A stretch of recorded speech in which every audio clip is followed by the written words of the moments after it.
எல்லாரும் எப்படி இருக்கீங்க? Hope everyone is fine. இப்ப நான் போடுற வீடியோஸ்லாம் வந்து நெறைய பேர் வந்து பார்த்துட்டு யாராச்சும் வந்து இந்த பொண்ணு எப்படா அந்த மாதிரிலாம் அட்வைஸ் தான் பண்ண நம்மள தயவு செஞ்சு நினைச்சுக்காதீங்க. ஜஸ்ட் வந்து இப்ப எப்படி நம்ம வீட்ல எல்லாரும் ஷேர் பண்றோம். ஏதாச்சும் ஒரு விஷயம் நடந்துச்சுன்னா அந்த மாதிரி தான் உள்ளார்ந்து ரொம்ப பர்சனலா எந்த விஷயத்தையுமே எடுத்துக்காதீங்க. ஓகேவா? உங்க வீட்ல ஒரு பொண்ணு எப்படி வந்து ஃபீல் பண்ணுவாங்களோ அப்படின்னு நினைச்சுக்கோங்க. ஓகே? அப்படி வாட்ச் பண்ணுங்க வீடியோஸ் எல்லாம். இப்ப வந்து இன்னைக்கு வந்து எதை பத்தி சொல்லலாம் அப்படின்னு நினைச்சீங்கன்னா இந்த ட்ரெயின்ல எல்லாம் பொறுத்து பாத்திருக்கீங்களாங்க?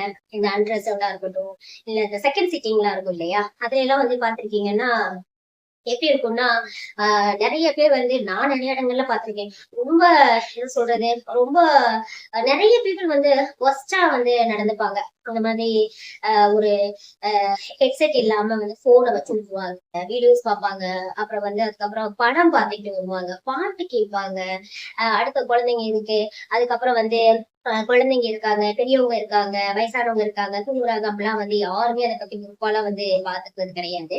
அதனால வந்து அவங்க எல்லாம் என்ன பண்றது, இந்த மாதிரி அலாரம் விட்டுருவாங்க. அவங்கவங்க டென்ஷன்ல வருவாங்க. அவங்கவங்க வந்து ஆபீஸ் முடிச்சு ஊருக்கு போவாங்க. அதுக்கப்புறம் நெறைய பேர் எவ்வளவோ டிப்ரஷன்ல வந்துட்டு இருப்பாங்க. இவங்க வேற இன்னும் டிப்ரஷன வந்து தூண்டி விட்டுருவாங்க. சரிங்களா? அதிகரிச்சு விட்டுருவாங்க.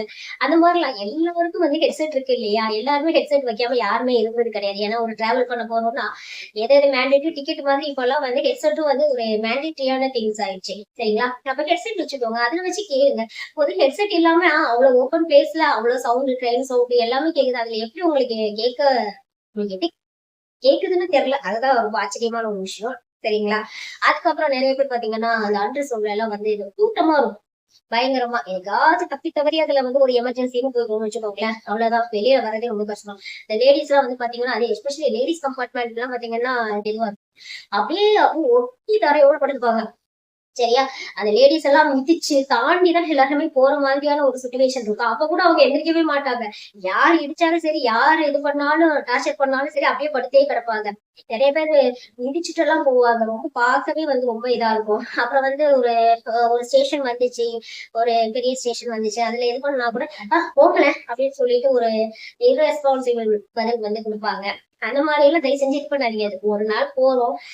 தூக்கங்கிறது ரொம்ப ரொம்ப இம்பார்ட்டன்ட் தான். பட் அதனால வந்து இத எல்லாரும் மிதிச்சுட்டு அப்படியெல்லாம் தூங்கணும்னு எதுவுமே கிடையாதுங்க. சரிங்களா? கண்ட்ரோல் பண்ணிக்கோங்க அவ்வளவுதான். அதுக்காக வந்துட்டு யார் வேணாலும் மிதிச்சுட்டு போங்க. நெறைய இடங்கள்ல வந்து லேடீஸ் வந்து தூங்குறப்ப பாத்துட்டே இருப்போம். அவங்களோட ட்ரெஸ்ஸிங்ஸ்லாம் வந்து கொஞ்சம் வந்து கலைஞ்சு இருக்கும். அதெல்லாம் கூட தெரியாம அவங்க தூங்கிட்டு இருப்பாங்க. ஆ எப்படி இதெல்லாம் சொல்றது தெரியல. நம்ம ஒரு இடத்துல இருக்கோம்னா நம்ம தான் வந்து சேஃபா இருக்கணும். முக்கியமா வந்துட்டு நம்மளோட ட்ரெஸ்ஸிங்ஸ்ல எல்லாம் வந்து ரொம்ப கேர்ஃபுல்லா இருக்கணும். சரிங்களா? ஏன்னா வந்து நம்ம தூங்குறப்ப நமக்கே தெரியாம நம்ம ட்ரெஸ்ஸஸ் எல்லாம் வந்து கொஞ்சம் அங்கங்க வந்து இதாகும். லேடீஸ் வந்துட்டு போறோம் இல்லையா? அப்படி இருக்கிறப்ப நெறைய இடங்கள்ல இந்த சாரீஸ் எல்லாம் கட்டியிருப்பாங்க. சாரீஸ் கட்டுறப்ப அவங்க பாட்டுக்கு தூங்குவாங்க சாரீ கட்டிக்கிட்டு. அப்படி இப்படிம்பாங்க. அதுல எல்லாம் கொஞ்சம் கொஞ்சம் அங்கங்க எல்லாம் ரொம்ப மோசமா வந்து அவங்களோட சாரீஸ்லாம் வந்து கலைஞ்சிருக்கும். அதனால அதுல எல்லாம் கொஞ்சம் கான்சென்ட்ரேட் பண்ணுங்க. அப்படி இல்ல உங்களுக்கு அதுக்கே தூங்க முடியலையா? கண்ட்ரோல் பண்ண முடியலைன்னா கூட அப்படியே இது பண்ணிக்கோங்க. ஒரு நாள் டிராவல் தானே, கொஞ்ச நேரம் தானே. ஒரு கொஞ்ச நேரம் கிடையாது. கஷ்டம் தான். எனக்கும் புரியுது. அதுக்கப்புறம் வந்து மேனேஜ் பண்ணிக்கோங்க. வேற வழி இல்லையா? நமக்கு சேஃப்டி தான் முக்கியம் தூக்கத்தோட. அதுக்காக சொல்ல முடியாது. அதுக்கப்புறம் வந்து நெறைய பேர் வந்து இந்த சண்டை போடுறது. அசிங்கமா பேசுவாங்கங்க. ஒரு ஒரு இடத்துல வந்துட்டு ஒரு காமனான பிளேஸ்ல வந்து பேசுறப்ப வந்து லேடிஸ் லேடிஸ் இருப்பாங்க. அது வந்து சண்டை போடுறதுன்றப்ப நீங்க எவ்வளவு சண்டை வேணாலும் ஒருத்தவங்க போடுங்களேன். அதுக்குன்னு ஒரு டிக்னிஃபைடான வார்த்தைகள் இருக்கு. சரிங்களா? ஒரு கோபத்தை நீங்க வெளிக்காட்டுறதுக்குங்கிற வார்த்தைகள் இருக்கு. அது வந்து அந்த வார்த்தைகள் வந்து அசிங்கமான வார்த்தைகளை வந்து யூஸ் பண்ணாதீங்க. அசிங்கமான வார்த்தைகள். லேடிஸே இப்போ ஏன்னா சின்ன குழந்தைங்க இருப்பாங்க. அவங்களுக்குலாம் வந்து சில வார்த்தைகள் வந்து என்னன்னே அர்த்தம் தெரியாது. அப்புறம் உங்கள பார்த்து வந்துட்டு அவங்க எல்லாம் அத கத்துக்கிற மாதிரி வந்து பண்ணிடாதீங்க ப்ளீஸ். நெறைய அப்படியே காதுல ரத்தம் வர்ற மாதிரி எல்லாம் நெறைய கேவலமா பேசுவாங்க. அசிங்கமா பேசுவாங்க. அதெல்லாம் நமக்கே வந்து அப்ப படபடன்னு ஆயிடும் அவங்க பேசுறதெல்லாம். அப்ப இவங்க எல்லாம் சின்ன குழந்தைங்க எல்லாம் பாவம் நெனச்சு பாருங்க. அதனால பேசுறப்ப வந்து கொஞ்சம் அ கண்ணியமா பேச கத்துக்கோங்க. சரிங்களா? சண்டை போட்டா கண்ணியமா போடுங்க. சரிங்களா? கண்ணியமா போட்டா எந்த விஷயமே தப்பு கிடையாது. ஓகே.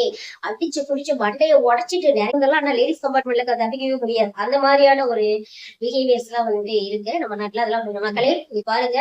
எல்லாரும் கொஞ்சம் மாத்திக்கோங்க. அதுக்கப்புறம் முக்கியமான ஒரு விஷயம். இந்த ட்ரெயின்லாம் வந்துட்டு போவாங்க, ஏறுவாங்க. எல்லா இடங்கள்லயுமே நான் பாத்திருக்கேன். இத ஒண்ணு இறங்கவே விட மாட்டாங்க. எல்லாரும் ஒரே டைம் ஏறு ஏறு தவிர ஏறதுல மட்டும் தான் கான்சன்ட்ரேஷன் இருக்குமே தவிர இறங்கவே விட மாட்டாங்க. இப்போ நீங்க மட்டுமே ஏறிட்டு இருந்தா எப்படி மத்தவங்க எல்லாம் இறங்குவாங்க? நீங்க மட்டும் ஊருக்கு போலாமா? மத்தவங்க எல்லாம் அடுத்த ஊருக்கு அடுத்த டெஸ்டினேஷனுக்கு வர வேண்டாமா?